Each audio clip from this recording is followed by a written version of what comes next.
দীর্ঘদিন ধরেই কেন্দ্রীয় সরকার রাজ্যকে আবাস যোজনার টাকা দিচ্ছে না বলে অভিযোগ।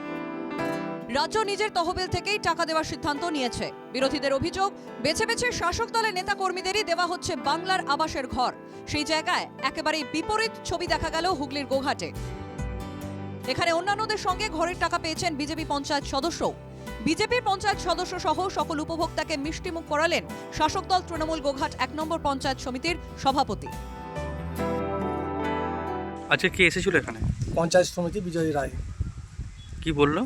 বললো বাড়ি পেয়েছো? হ্যাঁ, বাড়ি পেয়েছি। অভিনন্দন জানালো, আমি অভিনন্দন জানালাম। মিষ্টি খাওয়াইছে, আমি মিষ্টি খাওয়ালাম, খুব খুশি। আমি যে এমনি ওই তিনাবলে দাদা ভাইরা এসেছিল, কি বললো এখানে? ঘর পেয়েছে নাকি জিজ্ঞেস করেছে। টাকা পেয়েছি ৬০,০০০ টাকা প্রথম কিস্তি। দিয়ে মিষ্টি খাই গেল? হ্যাঁ, মিষ্টি খাই গেল। মিষ্টিমুখের ঘটনাকে কটাক্ষ করে আবাস যোজনা তৃণমূলের বিরুদ্ধে ফের কাটমানির অভিযোগ করেছে বিজেপি। আমার কাছে তথ্য আছে, আমি প্রমাণ করে দিতে পারবো যে তৃণমূলের নেতারা ব্যাংকে গিয়ে লাইন দিচ্ছে। যারা আবাস যোজনার টাকা তুলছে, কারো কাছে ৫,০০০, কারোর কাছে ১০,০০০, কারোর কাছে ৩,০০০, যে যেমন নেতা সে তেমন কাটমানি নিচ্ছে। আগে সে কাটমানিটা বন্ধ করতে বলুন।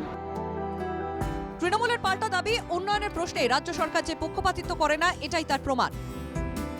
তো আমরা যখন ভিজিট করছি পঞ্চায়েত সমিতির সভাপতি হিসাবে, তখন কিন্তু এটাকে আমরা কখনোই ভাবি না যে ও লোকটা বিজেপি করতো, এ পঞ্চায়েতের মেম্বার, এর বাড়িতে যাব না, এই চিন্তাভাবনা আমাদের মধ্যে নেই। আমরা সার্বিকভাবে প্রত্যেকটা বাড়িতে গেছি এবং প্রত্যেকজনকেই আমরা শুভেচ্ছা জানিয়েছি, ওয়েলকাম জানিয়েছি, এবং তার মধ্যে পঞ্চায়েতের মেম্বার পড়ে গেছে, আর তার বাড়িতেও আমরা গেছি, তাকেও বলেছি, বুঝিয়েছি।